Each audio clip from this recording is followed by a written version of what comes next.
Hey, good morning. Happy Monday. Welcome to the work week. Welcome back. It's February 5th already. Isn't that great? I love February. Although this February, it is a leap year. Thank you to Dan Korean Cardboard. He Googled that for us last week. It is a leap year, so we have an extra day in February, which just keeps me away from spring training an additional 24 hours. But still short, 29 days. I'll take it. February. I love February. I love February because it's like the anticipation of what's to come. That's why I hate October and November. I know what's coming. Although now that I get older, I like those months a little better. Like I'm coming around to fall. I used to hate fall with a passion, fiery passion. I hate fall. Coming around to fall. I still love February. Still love February. It's a short month. And I know what's coming. I know what's coming. February is a short month. Pitchers and catchers report in the month of February. In fact, 9 days from pitchers and catchers reporting, at least for my Chicago Cubs. So pitchers and catchers are reporting. We've got some good college basketball if you're a hoop head, not a poop head, but a hoop head like I am. I'm both. I'm a poop head and a hoop head. We had a great game yesterday in Madison, Wisconsin, Purdue. I was not there. I was on my couch. One of my buddies texted. He's like, "Are you at the game?" I'm like, "Hell no, I'm on my couch, man." It's a noon tip-off on a Sunday. You think I'm going down to the Kohl Center? No, I'm not. Great game, though. Wisconsin came up short. Number 2 versus number 6. Number 2 versus number 6. Badgers hung tight. They played with them, which gave me like, hey, they can play with, like, if they make some tweaks, they can beat these Boilermakers. So good game yesterday.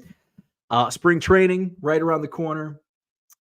February is a great month. College we're getting ready for March Madness. Baseball, love it. Love February.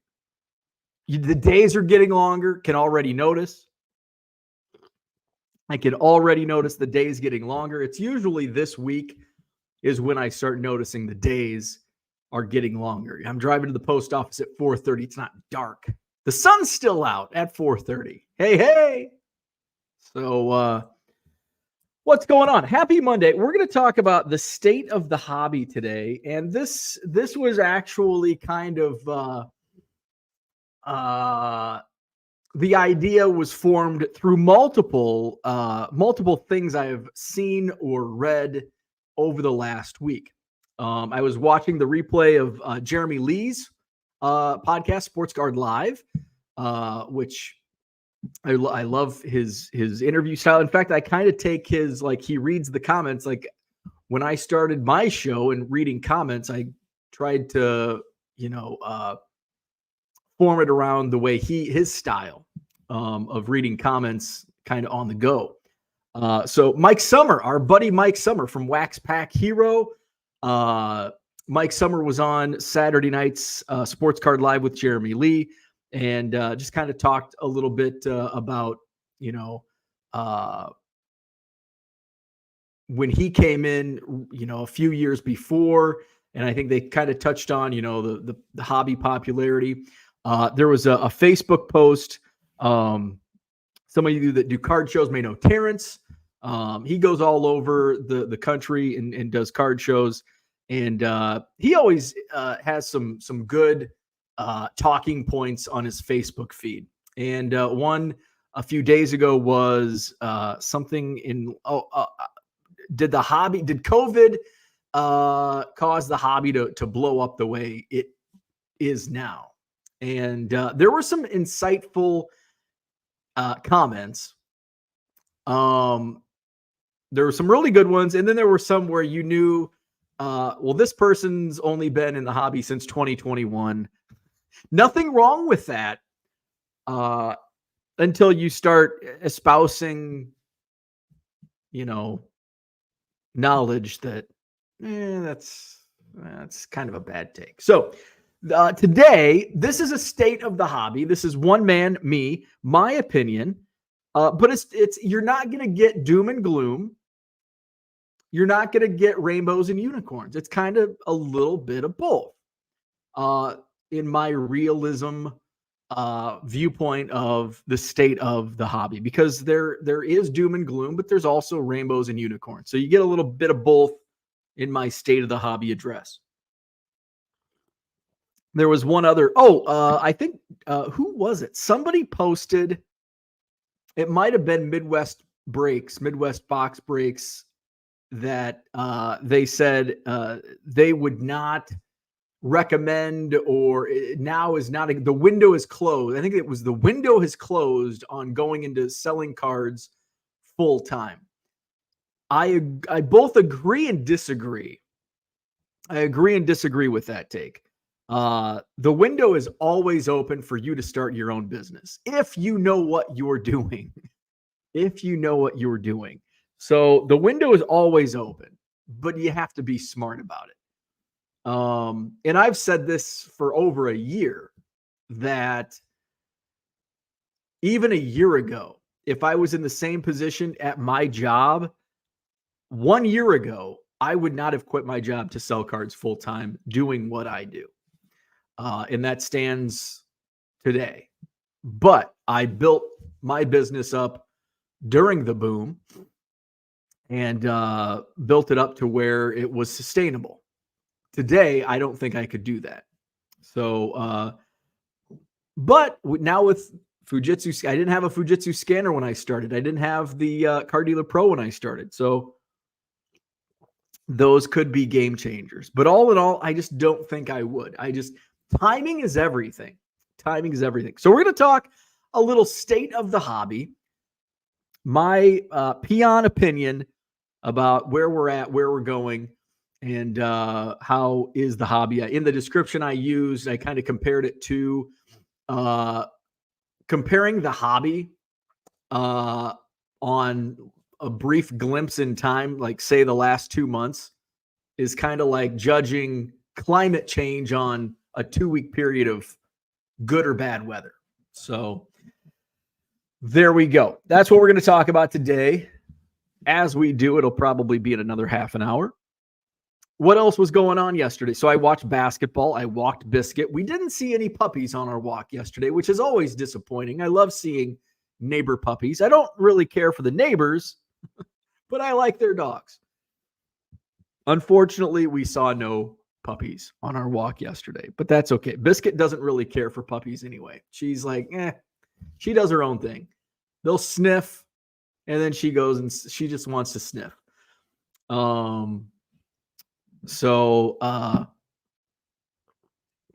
What else is going on? So that's what I watched basketball. I took Biscuit for a walk. I sorted, I shipped. I did some listing too. I listed, I've been on a binge of listing Hall of Famers, Hall of Fame baseball players, Frank Thomas, Miguel Cabrera, David Ortiz, Roger Clemens, a lot of Roger Clemens, Mike Piazza, Clayton Kershaw, Max Scherzer. So some Hall of Famers, some not Hall of Famers, and some future Hall of Famers. Well, I think they're all at some point going to be future Hall of Famers. Yes, even you, Roger Clemens, will get in someday. So check out my eBay store. Let's throw that banner on the screen. 99centcards.com. Buy 7 or more at regular price. You'll save 25% off at checkout. It is Monday. Let's go to the chat. We've got Kyle in the house. What's up? Good morning. Victor is here. Good morning. Boston Smoke is in the house. Set Cards is here. Good morning. Ryan Sells. What's up? Good morning. Hope everyone had a great weekend. My weekend was boring. All I did was ship and list, list and ship. List and ship, ship and list. I didn't get out of the house. I didn't leave the house except for taking 2 dog walks. That's it. I didn't leave my neighborhood. I was going to say I didn't leave my property, but I guess I did take the dog for a walk twice. Joe Trotto, what's up? Good morning. Bill Simus is here. Good morning. Shane Koopmans, happy Monday. Jamie Croft, what's going on? Christian, good morning. Steel Cards in the house. Raphael is here. Corey Garcia, good morning from Colorado. Donald Davis, what's going on? Shane says October sucks. I seem to get a year older every October. So Shane has a birthday in October. He's getting old. The only thing I like about October does suck though, right? Scary movies are cool. The Halloween season, but I could do, you can watch Halloween movies anytime. You don't need Halloween season. Like, you can't watch Christmas movies in July. You can. I know Mark Marinello probably does. I just can't get into it. I've got to be in the moment. It's got to be like, I did watch a couple like in October this year. Usually I wait until November 1st. Hey, did anybody watch the Grammys last night? Think it's talking about Christmas and Christmas music. Mariah Carey looks pretty damn good, right?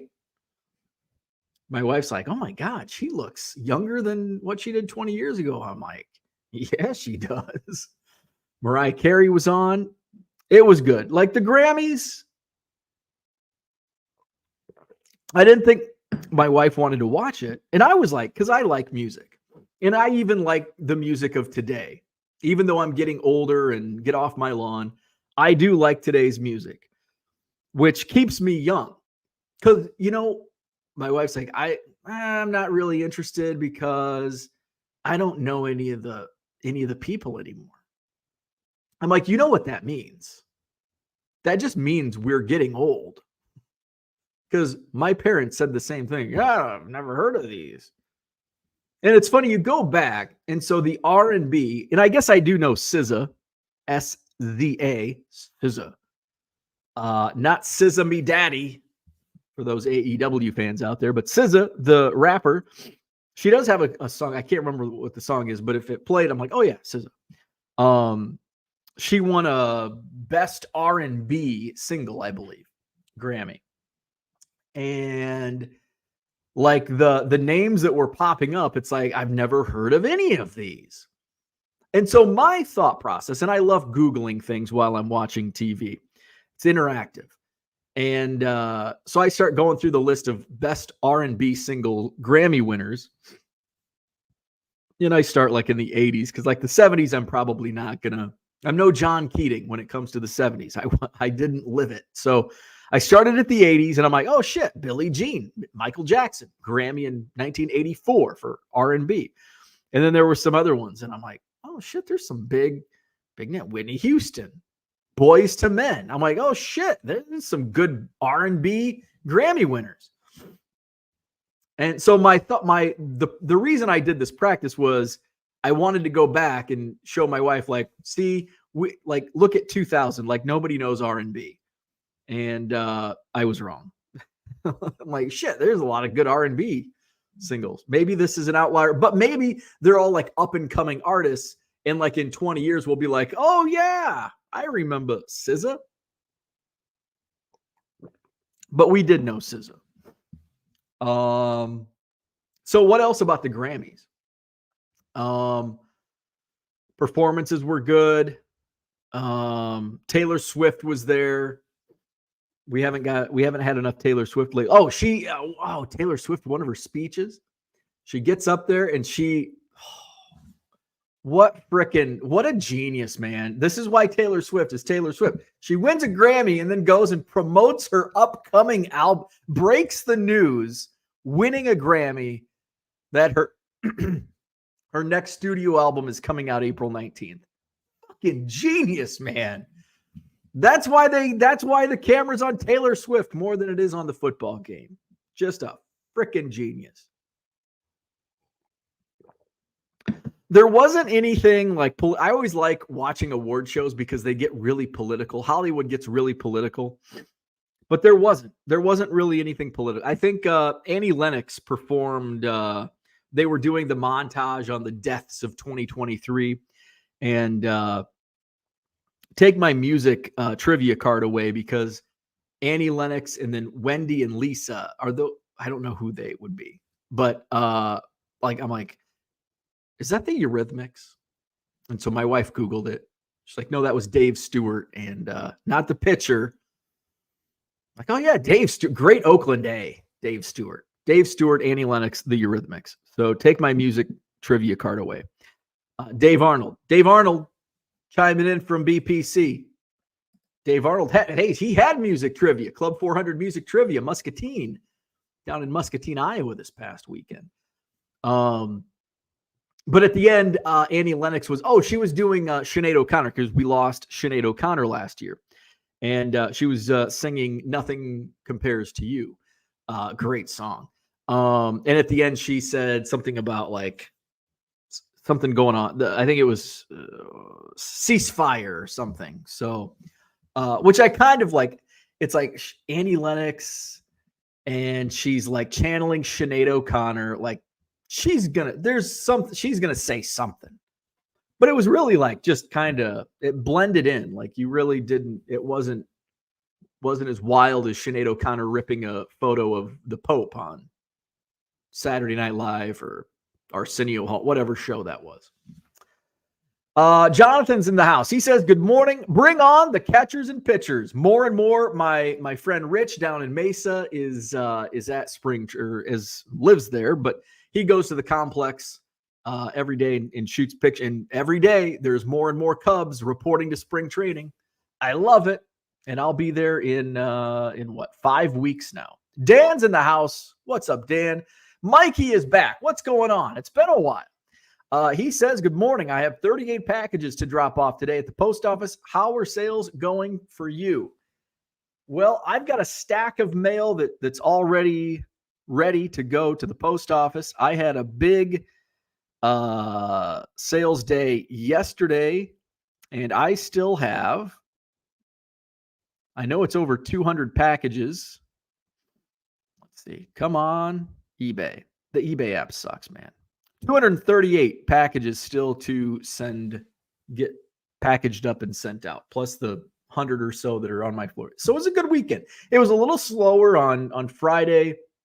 Got better set. Yesterday was pretty damn good. Let's see.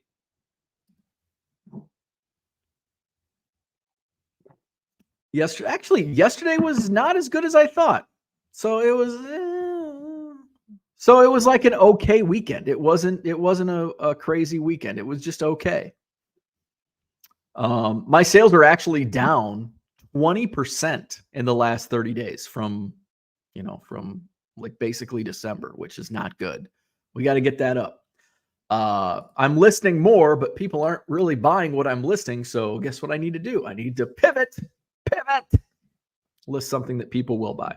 Although I do notice like sometimes there's a lag. Like when I list a whole bunch, there's a couple day lag, and then all of a sudden I'll see sales pick up. And it's not necessarily what I'm listing. It's just, I don't know if it's getting tricking the algorithm. I don't know. Philly Joe, what's going on? Good morning. Here's to a great Monday. Hell yeah. Good morning, Harlan. What's up? David's in the house. Good morning. John says, if I had to peg the state of the hobby, I'd say Arkansas. That's a good guess. The window is closed for people to make a quick buck without any effort. Amen. That's 100% accurate. Is the window closed to start your own card selling business? Absolutely not. Is the window closed to list a bunch of 1991 Fleer and sell them for $1, $2 on eBay? Absolutely. The low end volume sales game, it's getting harder and harder, and I can show you the numbers. The sell-through rates just continue to drop.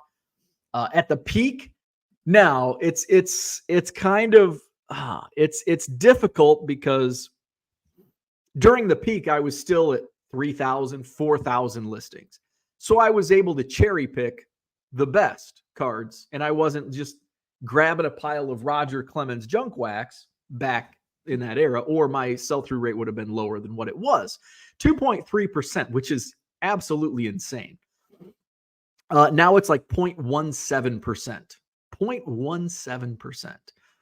That's daily sell-through rate. So how the times have changed. Max says the gravy train is closed. Yes, it is. Yes, it is. Now you actually have to work for it. And it's kind of like every business out there. You actually have to put in work. I've got friends and acquaintances that are like, get rich quick. And it's like, this is not for you. I know you're this age. I know how you act. I know how you think. This is just not going to work for you. Try something different. Cards are not going to be for you. Philly Joe, good morning. Most important thing, have fun. If not, what are we doing? Absolutely. If I wasn't having fun, even when I have shitty sales days, like, it's still fun. But I don't need, but if those shitty sales days string together and I have 3 months of shitty sales days, then I have to rethink what I'm doing. But I'm still having a blast doing what I do. And I can still make a living doing it. I knew from the get-go, before I even quit my job, as I was starting to think, could this be for me? Going into selling cards full time, I knew that the bottom was going to drop out of the hobby at some point.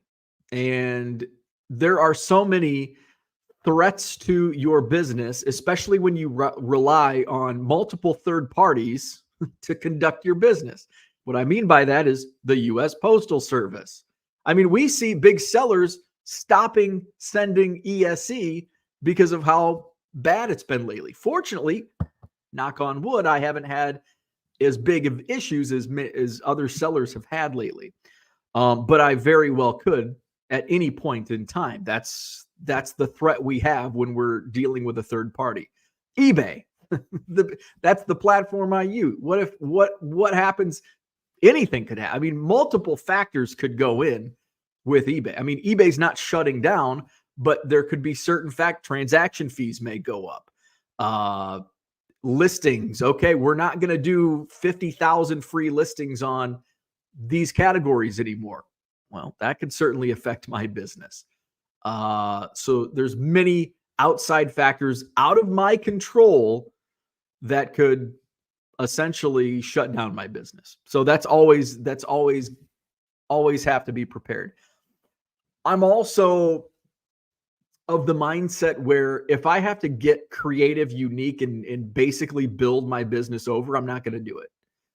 So if one of those outside factors, if all of a sudden next year stamps ESE, the lowest ESE goes up to $1 or $1.25, like, then I have to really think, do I pivot and do, different style of inventory, or do I just go back to the office and have fun again?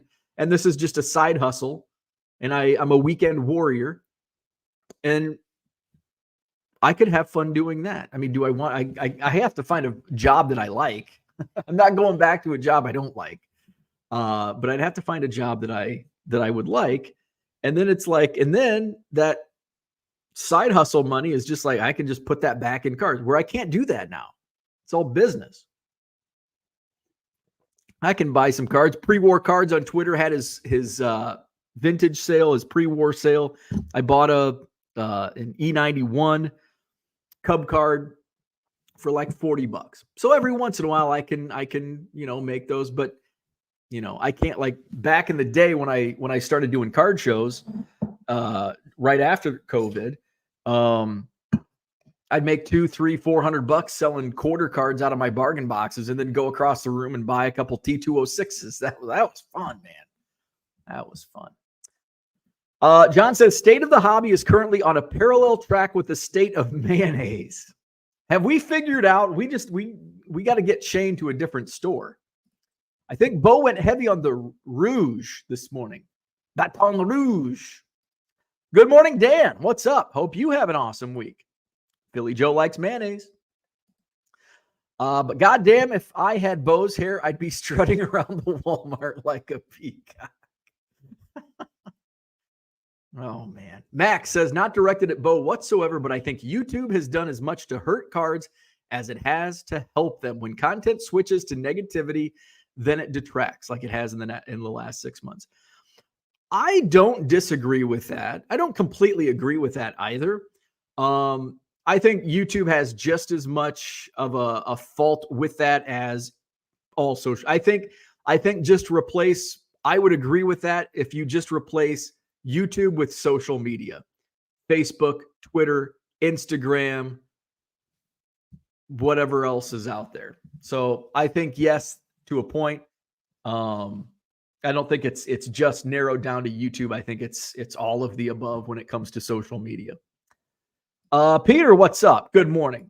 Max says, couple of the younger meatheads that have a solid following don't know how to make money in a down market and just complain. That's very true.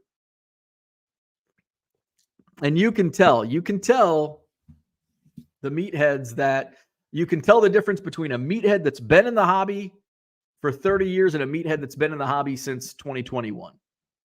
Orlando's here. What's going on? Andy Max in the house. Good morning. John says October is the greatest month of the year. Ooh, strong disagree. If I were to rank months, man, how would you rank your months? This is tough because every month, ranking months for me is like ranking my favorite song. Like it changes. Like my top 5 today is going to be completely different. I'll have a completely different top 5 next week. March is certainly up there. I guess since there's only 12 months, I'll do a top 3. March. I love March. And then June and July. And then December gets honorable mention because it's Christmas. But those are my favorite months. Because March, as I just explained, we have all the fun stuff going on. And it's like the anticipation to June and July, the warm weather. I like June because there's a lot of, I'm always busy in June. It's my birthday. My birthday's in June. Anawan fun days. What else do you need? July is just hot, and I love the heat. And it's the national. There's other things that happen in July. July is like the fun month, too. You get weddings. My wedding was in July. The national. Fun stuff. 4th of July. And then honorable mention December because it's Christmas. I love Christmas. Although November might be more Christmassy than December.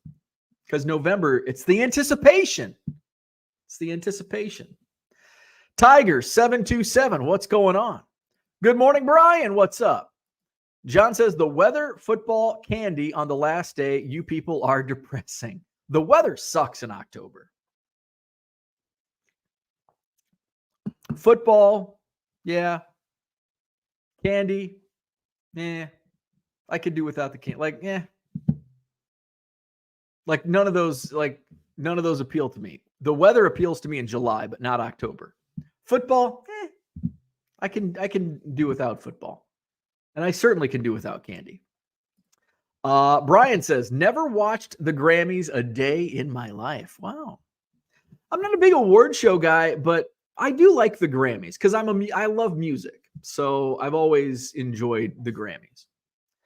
Mark says, good morning. Had a great show yesterday. Filled in some early 70s baseball and football sets. Awesome. I've heard a lot of good things about various card shows across the country this weekend, which we'll talk a little bit about in my State of the Hobby address. Tracy Chapman killed it. Yeah, so Fast Car, which has made a comeback with who did the new Luke Combs, I think. Luke Combs, country guy, did Fast Car.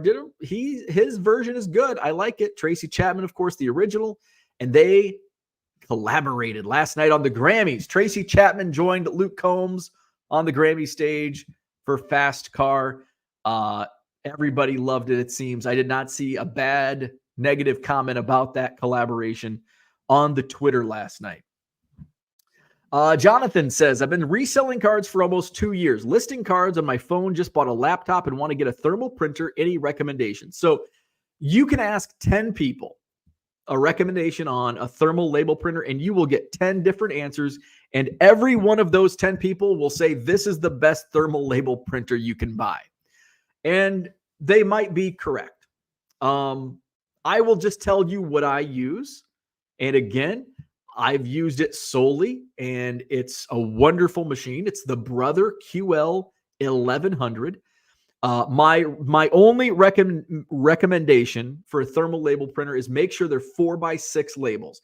You can get away with 2x7, but sometimes they will get rejected because the labels are too small for the scans, which is why I started with, I have it right here, the 800, which is a 2x7 label. And all of a sudden I got a stack back from the post office. I just dropped them off and they sent them back again. I went in, So the only strong recommendation I have is make sure you do print, you get a 4x6 label printer, 4x6 labels. Mine is the Brother QL 1100. There's the Rollo.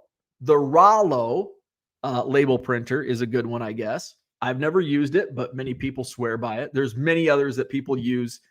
Yeah, you can ask. The people in the chat are probably already dropping what they use.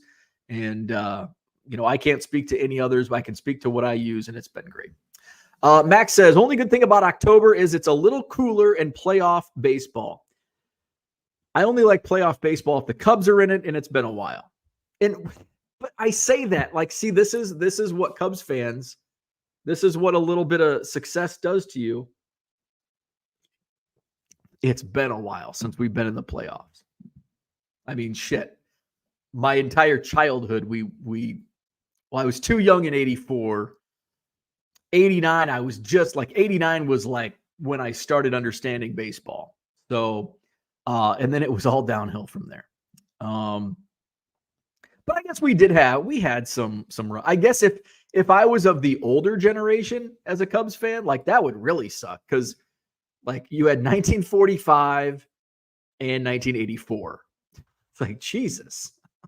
So, I mean, I'm pretty lucky to have, in my lifetime, 84, 89, 98, 03, and then, of course, 2016. Kyle says, it's interesting to me how there is seemingly always opportunities in any industry or business. It's just when one person slams the window of opportunity shut, the next person will open it. Absolutely. The window is never really closed on anything. It's just, it might be a little harder if you're selling low-end sports cards. It is much harder today than it was 2 years ago to do this full time, but it's possible. It's possible. And, you're not going to make profits right away. Like you're not just going to quit your job today and start listing cards tomorrow and start making money. It's going to be much more difficult. The barrier of entry has gone up since 2021. 4-leaf cards. Good morning. Hope your week is off to a great start. So far, so good. So far, so good. Although I haven't been sleeping well the last couple nights. I need some spotted cows. That'll help. Max says, I never understood the attraction to Mariah Carey. Think I missed out by like 10 years. I think you did. You're a little younger. So you probably were too young, like during her peak popularity. So I was at like puberty stage when she was like the shit. So, I mean, the two were like Mariah Carey and puberty hit at the same time. And it's like, oh yeah. So I think, yeah, you're probably just a bit too young for the Mariah Carey fandom. James says prospects are selling. Dig out the 2019 Bowman draft. Some sleepers in there. My 2022 Bowman draft bulk, man. I holy shit. Like the first couple days I was slinging those. And now as expected, I figured like as soon as I listed, I'd get that onslaught of sales. And then it kind of slows down in a few days. And now it's going to be kind of a trickle when that 30-day listing period comes up and they relist. There's probably going to be another push. And then as we get closer, depends on who's in there. I was going through as I was sorting for these boxes that we're going to do the sale. Let's put that on the banner. This Thursday, we're going to do a bulk inventory sale. Thursday night, 7:30 p.m. here live on YouTube. I was sorting as I was watching the Badgers Boilermakers game, Purdue, Wisconsin yesterday.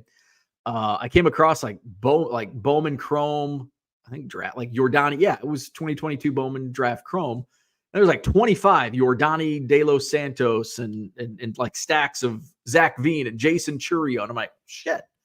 Those were in my quarter boxes. I'm going to put these on eBay. And some of them went into, if I had a stack of like 20, I would put one of each in the bargain boxes that will sell on Thursday. Mark says, I could watch Christmas movies in March. I could watch Lacey Chabert read a laundry list. Amen to that.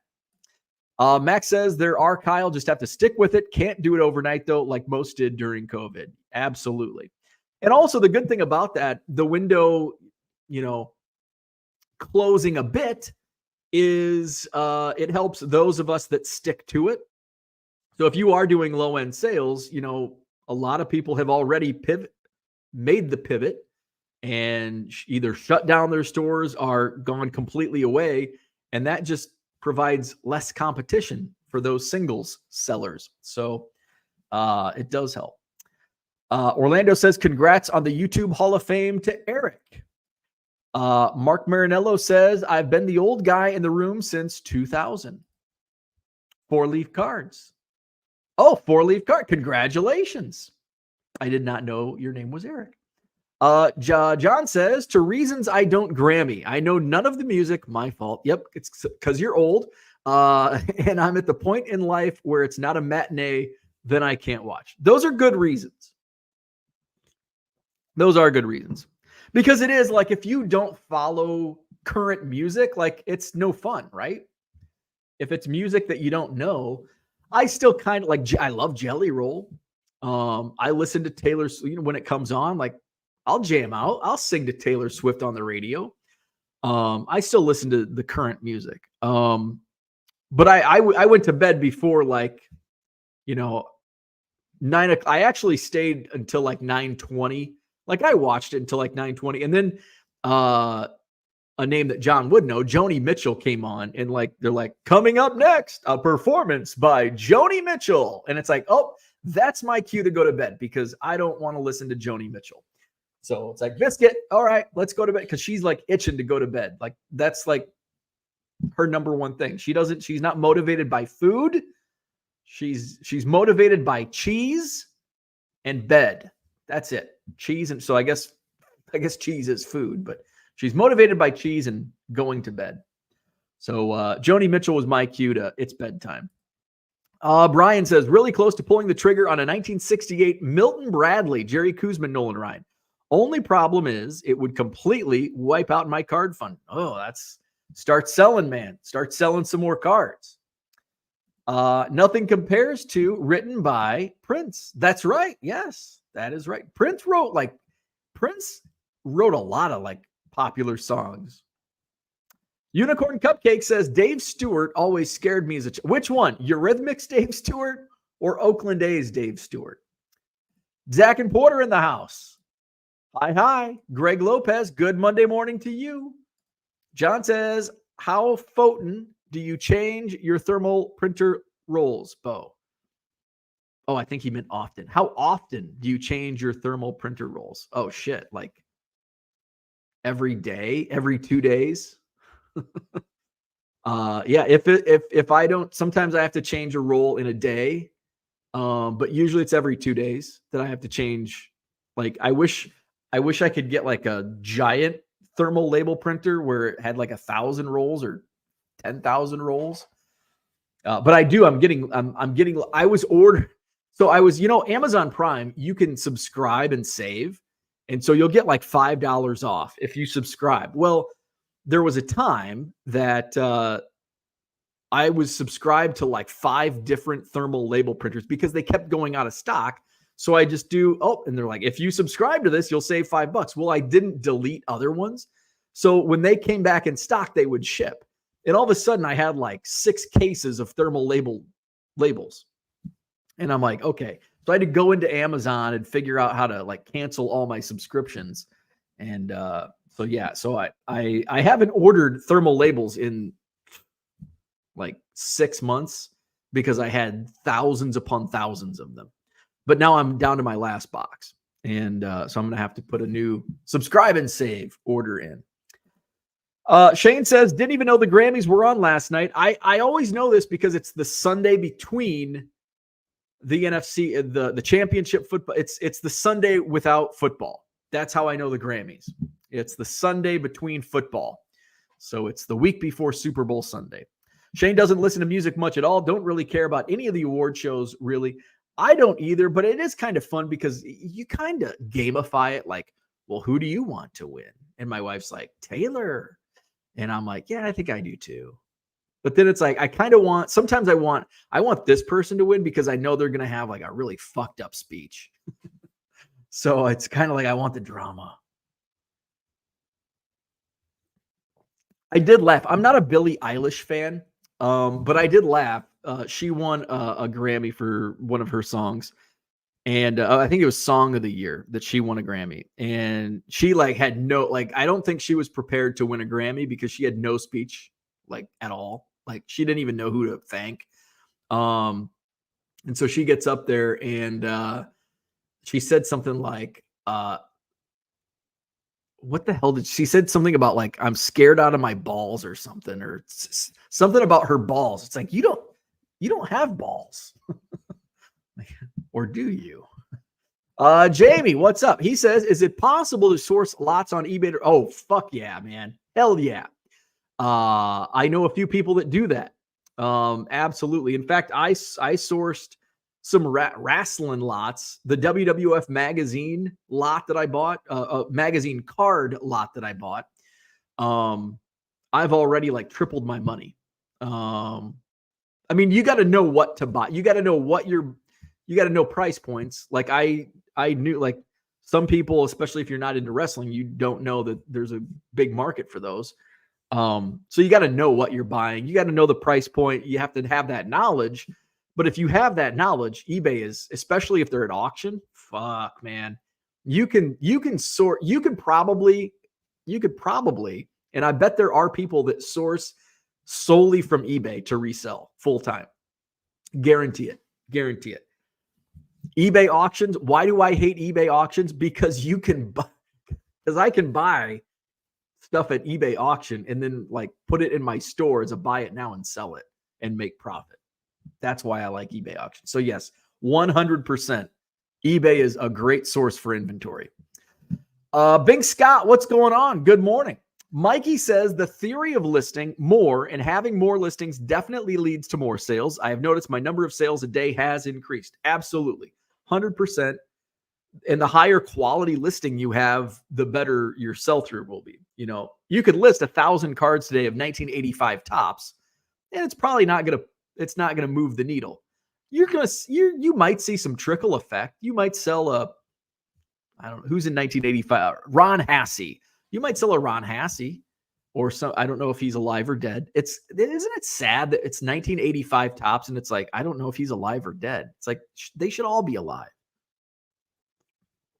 So yeah, but for the most part, the more you list, the more you're going to sell. It is a numbers game. And it doesn't necessarily mean you could list 1,000 1985 tops and you may not sell a single one of those, but it may draw in buyers and they're like, oh, what else does he have? Or they're looking for Ron Hassey and, oh, hey, I also collect Roger Clemens and I buy 70 Roger Clemens cards. Bink says, I sold the 1998 Leaf 50th anniversary Ricky Henderson with the Anaheim Angels last night. I want to share. I had this conversation with somebody at the National as we were digging through bargain boxes. Ricky Henderson, non-A's and Yankees sell like crazy. I do. Anytime I see a Ricky Henderson, Blue Jays, Angels, I mean, fuck, he played for like 17 teams, but basically non-A's and Yankees. And I think the reason it's non-A's and Yankees is because he played for those teams longer than the others. So there's just more cards. And he played for those teams during like the junkiest of junk wax era. But when he played for the Angels, you're getting into the mid 90s. By the late 90s, he's Mariners, I think, Blue Jays. So Jose Canseco and Devil Rays, Wade Boggs with the Devil Rays. Those are great cards to put in your eBay store. Bink says things are picking up. Mikey says, are you saying I shouldn't quit my job at Kroger? I don't like to sell cards full time. Are you saying I shouldn't quit my job at Kroger? I don't like to sell cards full-time later this year. I can't advise you on that. That's something you need to make the decision on I don't know your situation. So that's the thing. Like, I'm not telling anybody, I don't want to tell anybody to not sell cards full-time. I don't want to tell anybody to, yes, you should sell cards full-time. Because depending on your situation, it may be different. You may be in a position to go in, like quit your job, go into card sales and crush it. You may also be in a position to go into selling cards full time and just struggle to pay your bills. So I can't advise one way or another. It depends on your situation. That's why I say the window's not closed. Because depending on your situation, your knowledge, that window could still be open. The window has closed for people that just wanted the quick buck. It's not easy anymore. It takes a lot more inventory to make the numbers work. So, but as far as what's good for you, I think you're the only person. If you have somebody that does your taxes and your finances, if you have a financial guy, an accounting guy, they probably know. But nobody on the internet is going to be able to tell you what's actually good for you. Shane says, and that's kind of what I want to talk about, like with the state of the hobby, like it kind of is what it is. Shane says, I've been listing quite a few base cards lately. It's not going to bring in a ton of money, but they are selling, though it is still worth it to me because that's $1 I didn't have. Right. Absolutely. Absolutely. And you know what a lot of people don't understand, going back to Saturday night Sports Card Live with Jeremy Lee, Mike Summer was on there, and Mike's talking about sport lots. I don't like sport lots. It's just not for me. I sold on sport lots for 2.5 years. At one point, I had almost 200,000 cards on sport lots. And I made some, after I sorted and got things organized, I, made some good money, but it was a real bitch. And I don't want to go through that again. But for Mike, it's great for him. Everybody is different. Everybody's position is different. But he talks about selling an 18-cent cards and, is that worth it? But it's not, and that's what people say. Well, how do you make money selling 99-cent cards with free shipping? Well, if you isolate it to one sale, I don't make money. Well, why would you lose money on purpose? Well, because the next person that buys a 99-cent card might buy 75 of them. And when you add up, it's a numbers game. And the numbers add up. And I did the exercise. Okay. Say 80% of my sales are single 99-cent card transactions. And my loss on that is $120. Like, I lost $120 on those transactions. Is it worth my time? Yes, because the other 200 transactions averaged $7 of net profit. $7 times 200 is $1,400 minus the 120. So my net is over $1,200. Now, is it worth it? Yes. Maybe it's not worth it to you. Maybe you want to make $7,000 on those transactions. Maybe you want to make $25,000. Then my numbers, aren't going to work for you, but they work for me. Where are we at? Johnny M, good morning. Jonathan says, thanks for your inventory tips using the tabs. I'm finding my sold cards within seconds. There you go. More organized, less sorting. You bet. Absolutely what he's talking about. No sorting involved. I grab a stack of cards. I've got these, and I'll grab some. Oh, there's a Frank Thomas rookie going to be added to my eBay store soon. So I'll just grab these, and there's Frank Thomas, 91 score Barry Bonds, 91 score Will Clark. We've got Bowman Chrome, Jordan Grosjean. We've got some Allen and Ginter. So instead of going through and when I started, I would go through and I would sort like, 1990, 1991, 2004. I would sit down. I would sort them all. Oops, wrong one. I would sort them all, spend hours sorting, putting them in the tabs. And then some of the mid 90s, I don't know what years they are because it says 93 on the back, but it's actually 94. And damn, I can't find this card. So now I just use Box 24, tab AF.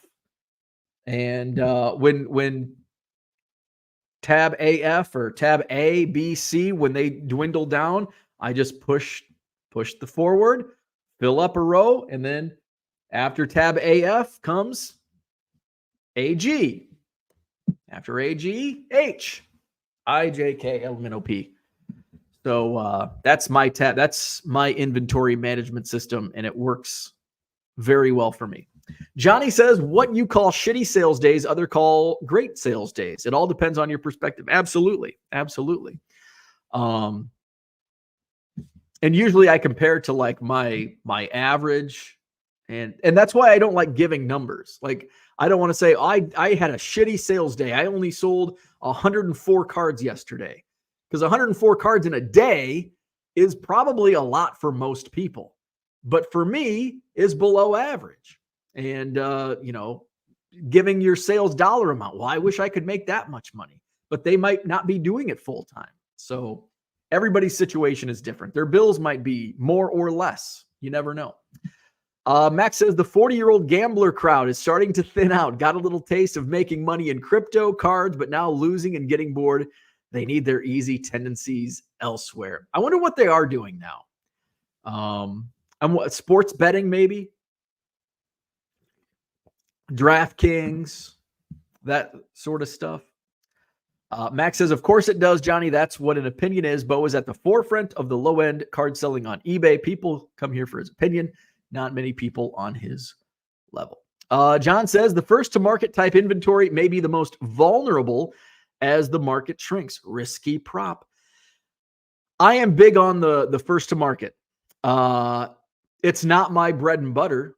But I do utilize first to market on a few products each year. Top Series 1 will be one of them. And the great thing about Top Series 1 is if you're first to market, you will kill it on Series 1. And I never bought Top Series up until recently, the last couple of years. I would do Topps Heritage. I would do Bowman. I would do Ginter, Archives. But I stayed away from Top Series 1. And then I kept hearing people say, oh, Top Series 1 is the easiest flip of any product. And I'm like, but nobody wants Series 1. Nobody wants Series 1 in July. But on release day, everybody wants Top Series 1. And I say everybody loosely. No, not every single collector wants Top Series 1. But there's a huge demand for Top Series 1. If you get it before release day, at release day, and you list it, you'll make really good money. If you know what you're doing, it's sometimes I say that and people are like, well, there's no hits. Well, my hit sucked. Well, that's not where you're making your money. You're making your money on the base. So I'm looking forward. February 14th, Valentine's Day is release day for Top Series 1. Hopefully with my pre-order through Topps, hopefully I'll get it a few days early. Last year, Bowman release, I got Saturday, 5 days before release day. Hopefully the same rings true for Top Series 1 this year. They actually, by the way, Top Series 1, they according to like some math whizzes out there that know how to do all the math involved in this, there's actually less produced base cards this year than last year. So I think what was Topps? There's a Twitter account that knows his shit. Topps, it's like Topps production numbers. Should have retweeted. I don't think I retweeted it. Oh, there it is. Oh, I don't even follow them. I need to follow. There we go. So here is, I'm going to share my screen. Talking Top Series 1, which comes out in a couple weeks. Am I sharing? There we go. So that's a look at the previous year's production run on, those are number of cards per base card. So in 2015, there were a little less than 300,000. Last year, 1.25 million. And look at that. It doubled. Production doubled from 2020 to 2021. I wonder why. 368,000 to 700,000. And it kept going up from there. So last year was 1.25 million. I think this year his numbers he ran was like 900 some thousand. Let's see if we can find his numbers. Those are all inserts. A lot of inserts.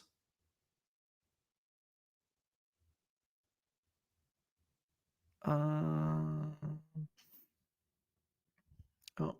where did he have that? Oh, there it is. So less than 900,000. So right at 900,000. And last year was 1.25 million. So there you go. So less produced. 2024 Top Series 1. Where are we at? Oh shit. See, I took the comment down, so now I don't know where I'm at. Here we go. Cooter's in the house. Good morning. Johnny M says, I come here for the food talk. Tea Timer says, YouTube is my classroom. Learn something new every day. Good deal. John says, March blows. I love March. Max says, am I really a half an hour behind? Shit. March, April, whenever baseball starts is definitely first. John says, depends on where you live. July is an oven. I live in Wisconsin, so we never get oven-like weather. We get like 3 days of in oven, and I love it. Jamie's in Alabama. July is horrible. Yeah, I guess if it depends on where you're at. Max thinks summer months suck. Just imagine if Max was in Alabama or Florida. Mark says, April is my favorite. The NCAA tournament, beginning of baseball, and the NFL draft. April's a pretty good sports month. See, when it comes to the NCAA tournament, like it's basically over in April. Like you get maybe the Final Four squeaks into April. Otherwise, it's just the national championship game. My favorite part of the NCAA tournament is the conference tournaments the week leading into March Madness. So the conference tournaments the week before, and then the first and second round games. Like that's my fun time for college basketball. Max says July with the national, probably top 3 for me too. LAG says ranked 1 is candy, football a close second. Max thinks Halloween sucks. Nobody likes candy. Yeah, I agree. I don't think Halloween sucks, but candy is overrated. Sean Combs, LOL. I challenge any of you to last 2 months on tour with Tracy Chapman. Your opinion would change real quick. Oh, a little insight on Tracy Chapman. LAG says, you sound fun. I put little thought into my thermal printer and it works just fine. The Dymo XL. And as we say, buy one that you can use generic refills. Yeah, absolutely. Still pronounced Rollo. Be a baseball fan, not just a Cubs fan. I'm not. I can't be just a baseball fan. You're not in Philly where it's fair weather everywhere. When I go to spring training, I only hang out at the complex, the Sloan Park Cubs complex. Like other teams don't exist when I'm out there. I do try to get to another stadium each year, but I've only been to, I think, 2 other last year I didn't leave the Cubs complex. I went to an Angels game once in Tempe, and then I went my very first time out there. I went to the Rangers Royals Shera complex, watched a Rangers Cubs game. Brian says, if you like Fast Car, you should check out the video of Tracy singing at Wembley in '88. Stevie Wonder was unable to perform at the concert, needed a singer. Enter the unknown Chapman Electric. Double A cards in the house. Good morning. Max says, I mean, I've seen pictures of her then and still don't get it either. You had to be there. Because I'll see pictures of like my dad was in love with Stevie Nicks, and probably everybody his age was in love with Stevie Nicks. I look at Stevie Nicks and it's like, yeah, what do you, yeah. So I think it's just, you have to be there. LAG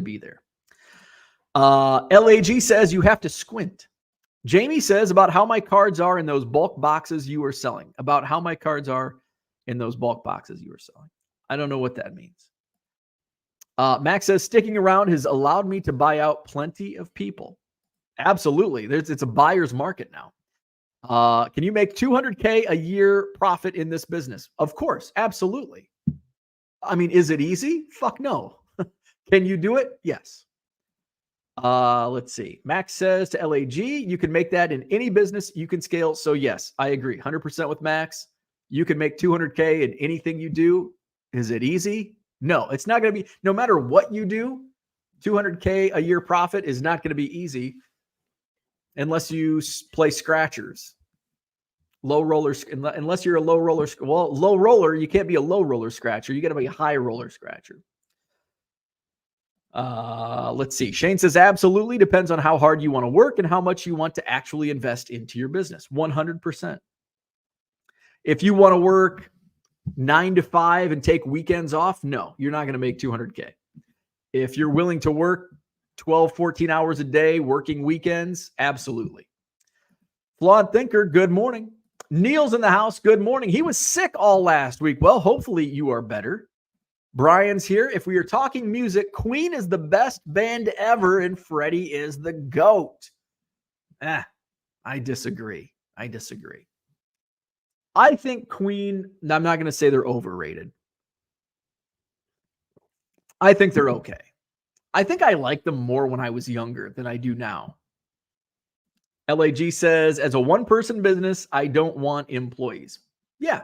I mean, you're probably not going to get there selling 99-cent free shipping cards, even in scale, because if, once you scale up, it's hard doing that as a one-man business. But if you diversify, absolutely. It's as much as you want to work and what type of inventory you can obtain. It's all a numbers game. It's just math. It's simple math. Shane says, yes, you can buy yourself. In my opinion, though, you would probably have to invest in higher dollar cards, 100%. You would probably have to have a decently high average per card. Absolutely. You can also diversify not just in selling cards, but doing other things as well. Porter says, good morning. My store is coming off a record-setting week. Nice. Time to speed up my sourcing. Well, hey, you're at the right place. Thursday night, 7:30 p.m. Central. I'll have some inventory for you. Flat rate boxes, baseball, football, basketball. I will have enough for soccer. And did I find enough for non-sports, other sports? I can't remember. But I'll have plenty of inventory this Thursday night right here on this YouTube channel. Shane says selling low-end cards between $2 and $5, making 200K by yourself may not be possible. If you're average $5 a card, you would have to sell 40K before fees, so it would be more than 40K, which is 110 cards a day. So I guess it's possible, but you would have to have a ton of inventory that sells quick. There you go. So there's some numbers. John sells a ton of Ricky, Padres, Mets. Yes, those are a couple teams. Absolutely. The Dollar Box. What's going on? Flipping Sports Guy says, are you lost? To LAG. Johnny M says, I found a seller with all auctions starting at a penny with free shipping. More than 50% were ending under 30 cents. And that's just, that sometimes you just throw that out there and hope that a couple cards sell for a couple bucks. You hope that maybe the same person buys those cards for under 30 cents. And you hope that you get some positive feedback or maybe eyes on other items within your store. I'm all about losing money on transactions, playing the long game. I sell a 99-cent card with free shipping. I'm going to lose money if it's a one-card transaction, but maybe that person comes back, buys multiple cards. At the very least, hopefully, I get a positive feedback. Landon Duke says, I know this is another thing that's different for everyone, but roughly what kind of stock would you need to start with to go fully into selling cards? I mean, a huge amount of inventory, diverse. You would want baseball, football, basketball. You would want liquid cards. And what I mean by that is hot sellers today. I wouldn't want to start with listing Roger Clemens, Tony Gwynn, Kirby Puckett. Do those sell? Absolutely. But they're not going to be as quick as Patrick Mahomes, Travis Kelce, Giannis, Steph Curry, Jason Dominguez, whoever the hot top prospect is in baseball. So you're going to want to have liquid inventory and you're going to want to have volume. When I had 3 million cards in my inventory just as a collector. That was just sitting around. COVID allowed me to make a lot of money on basically dead inventory. And that was seed money, and just kind of started going from there, So everybody's situation is different. Max says first to market inventory will always be great if you were first to market. Absolutely. 100%, especially with set building products and rainbows. 100%. Topps also putting less base cards in a box. Shrinkage.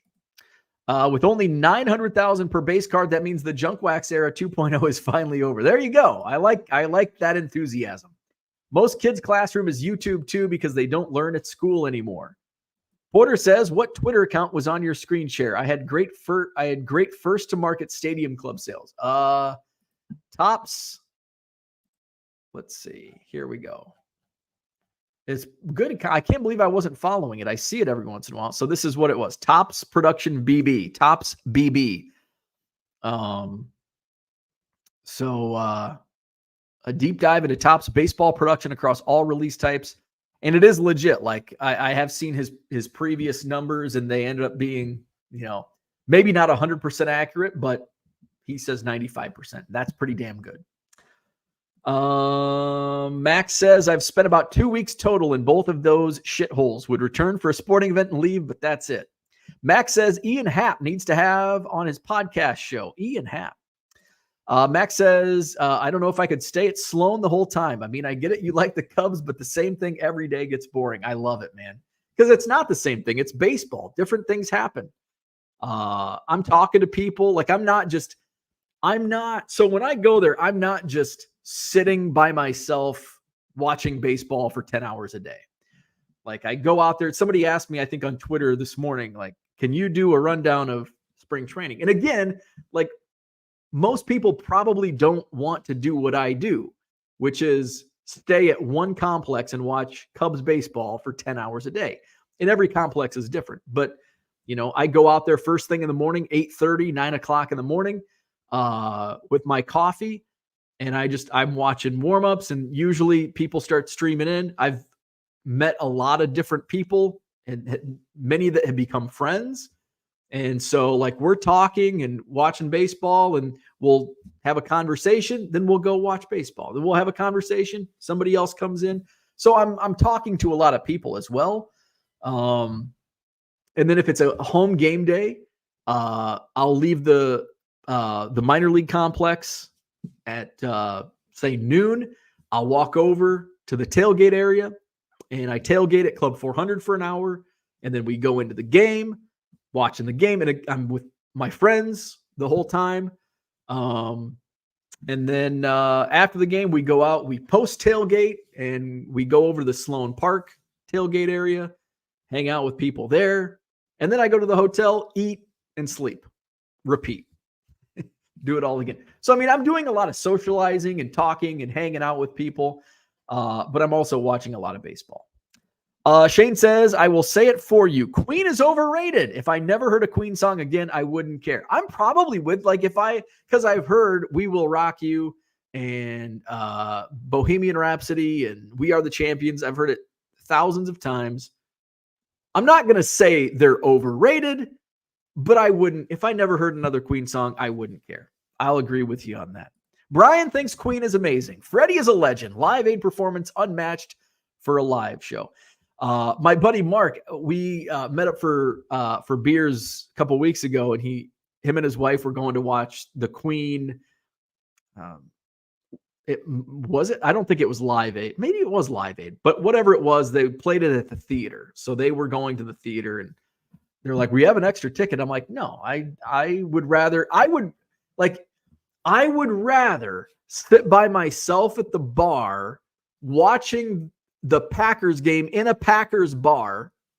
I hate the Packers, remember, than to go with you to a Queen concert in a movie theater. Max says, Queen is pretty solid, but don't take it from me. I haven't listened to music on purpose since college. Not worth my ear space and time to listen when there's plenty of other valuable content to consume. I love music. Paul Carl, what's going on? Good morning. Max says, my only gripe out there is that the card shops open at like 11, so it makes it hard to go to them and then get to a game at noon. Yeah, when I go to a card shop, it's usually like an off day.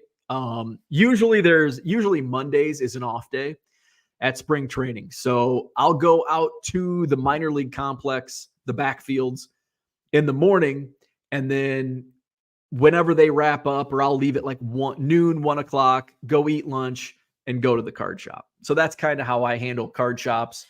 It's going to be, I don't think I'm going to get to the big like 400 table Arizona State card show is in Phoenix the weekend I'm there, one of the weekends I'm there.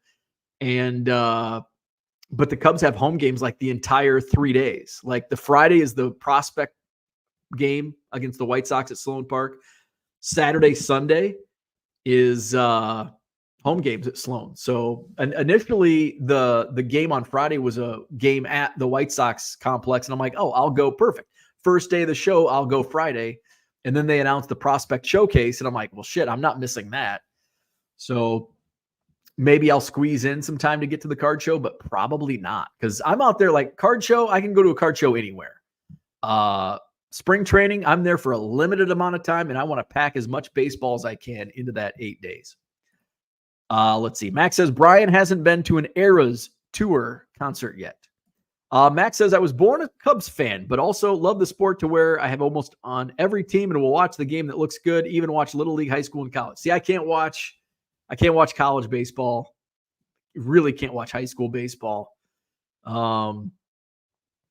I will watch the first couple weeks of the season. I will watch any game. But then by like June, May, by that point, like I'm only watching Cubs games.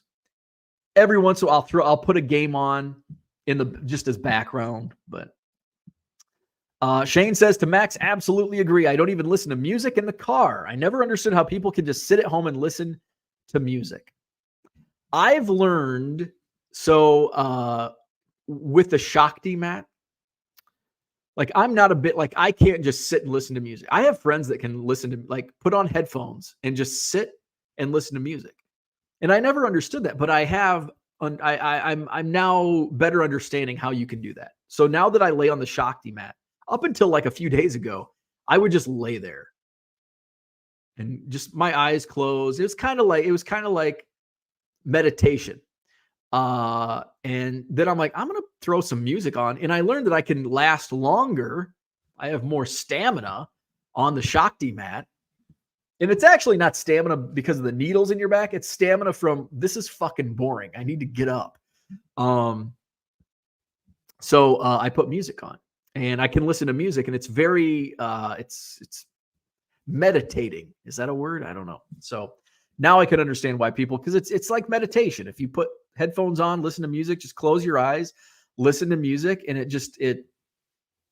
just soothes you. Paul says, I listen to almost exclusively rap. Couldn't have named a Queen song till Bo matched the name to the songs. Listening to rap increases ROI.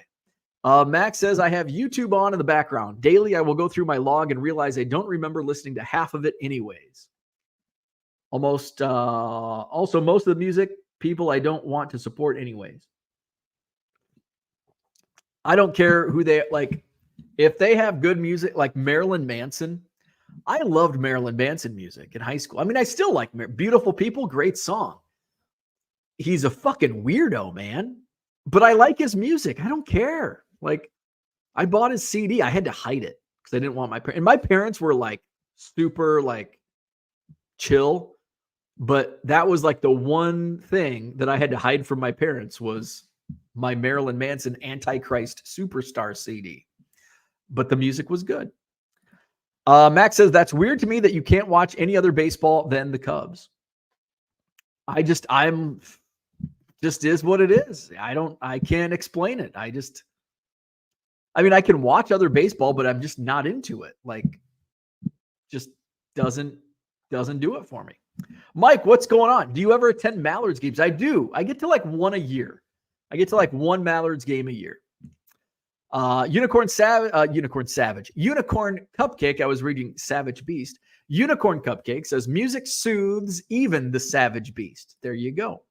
Max says, literally the worst experience in I disagree with that. But when I go to Mallards games, I'm not watching baseball.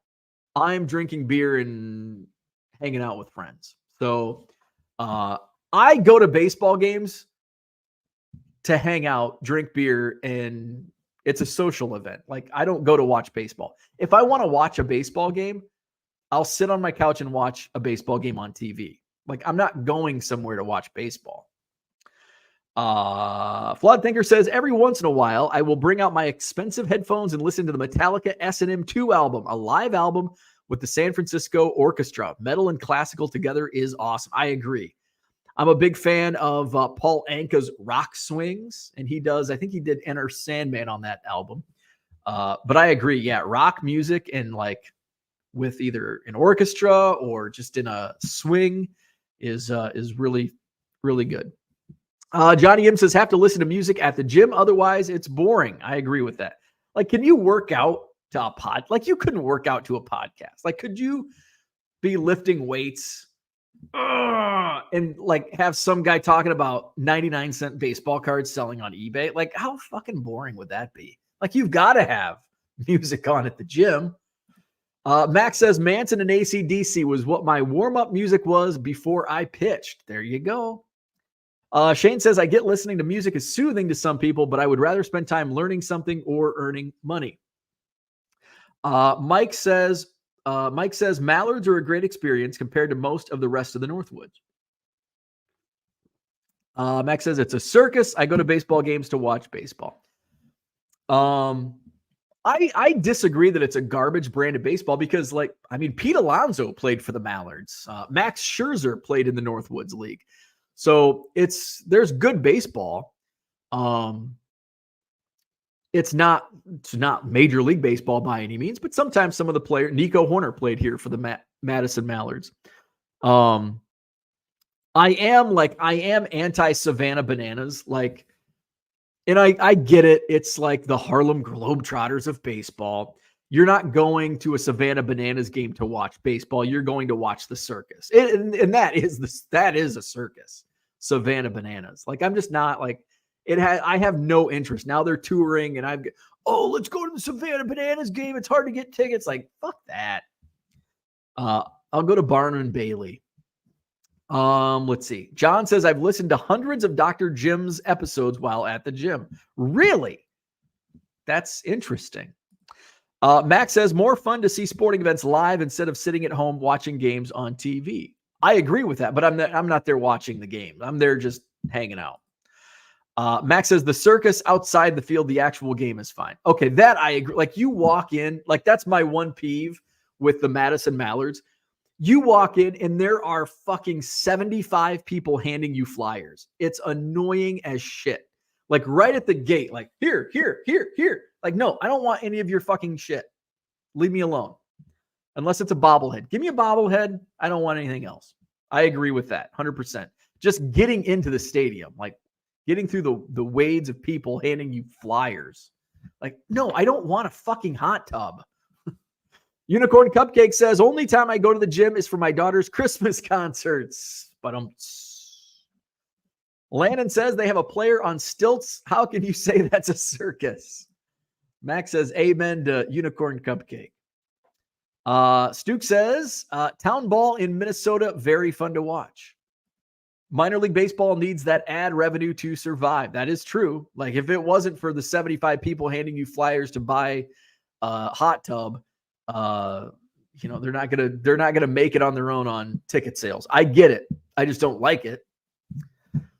So that's the state of the hobby. I think we kind of danced around the subject. We tapped around it, but I think in conclusion, the state of the hobby is very healthy. You look back. Did COVID create the boom? Basically, yes.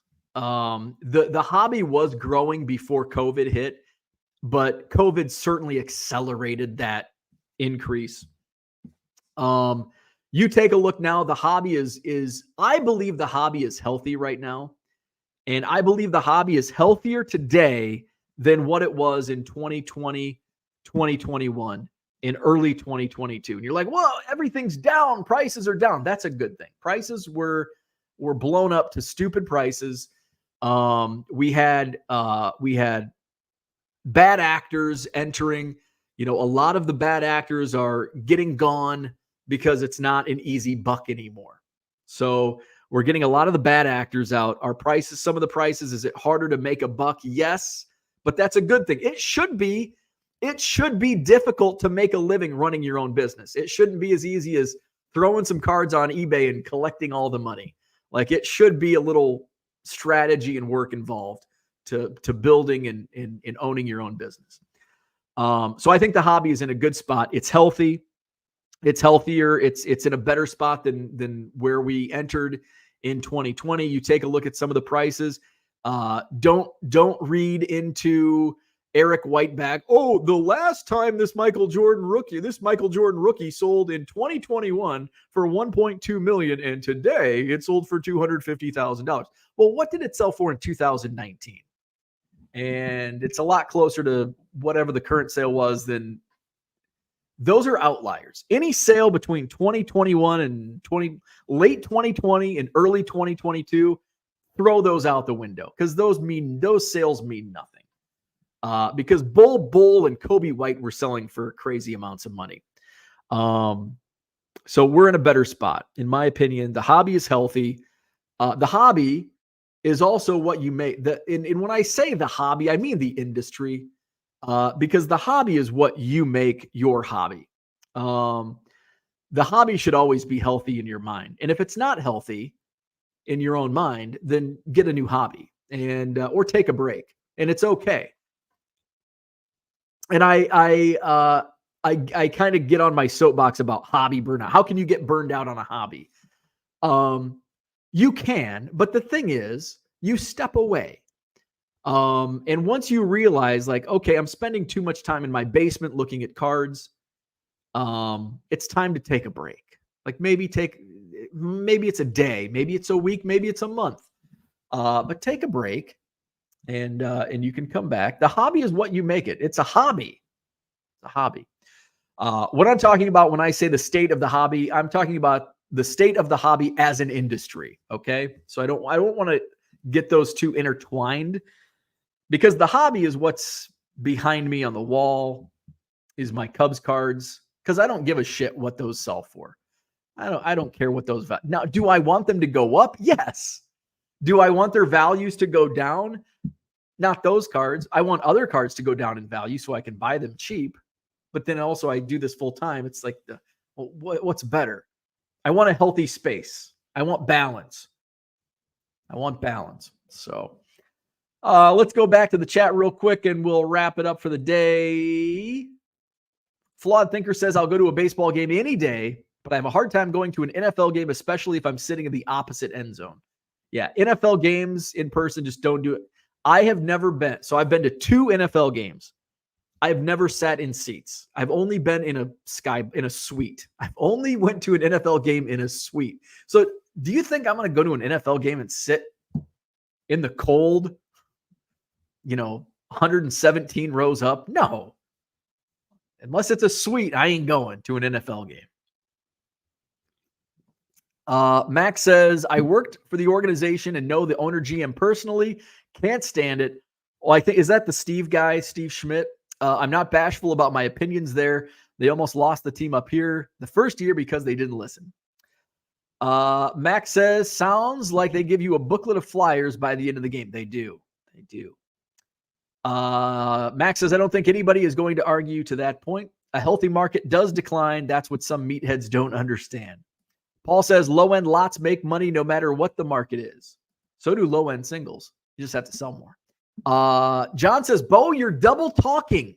State of the hobby needs no explanation as its person. And that's, so I didn't even see your comment, but I did. I eventually got around to explaining that. Yeah. So yeah, state of the hobby. And that's why I did want to explain what I mean by the state of the hobby, because the hobby is what you make it, right? The hobby is the hobby. The hobby is a hobby for you. When we speak the state of the hobby, it's not we're not talking about John Keating's hobby. We're not talking about what he's doing within his own hobby. We're talking about the hobby as an industry. So I think I explained that, so we don't need to harp on that anymore. Been to an NFL game at County Stadium in Milwaukee. Max says, so you've never been to an NFL game then? Not the cheap seats. No, I haven't. Healthy markets shed, not decline, different things. So that's my thought on the state of the hobby as an industry.